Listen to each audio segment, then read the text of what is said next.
अकोल्यामध्ये दुर्मिळ पांढऱ्या रंगाच्या चिमणीचं दर्शन झालेलं आहे।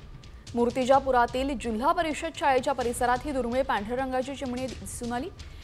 ही पांढरी चिमणी अर्थातच अल्बिनो हाऊस स्पॅरो असून तिच्या शरीरामध्ये मेलॅनिन या रंगद्रव्याचा अभाव असल्याने ती पूर्णतः पांढरी दिसते। अकोल्यामध्ये पक्षी निरीक्षणादरम्यान ही दुर्मिळ पांढरी चिमणी आढळलेली आहे। शालेय परिसरामध्ये अतिशय दुर्मिळ असणारी पांढऱ्या चिमणीचे दर्शन झालेले आहे। महाराष्ट्र पक्षीमित्रचे कार्यकारी सदस्य श्री अमोल सावंत सर यांना विचारले असता त्यांनी ही अतिशय दुर्मिळ नोंद असल्याचे सांगितले।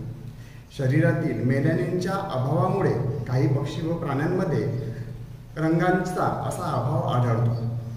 याची नोंद आम्ही ई-बर्ड या ॲपवर सुद्धा घेतलेली आहे।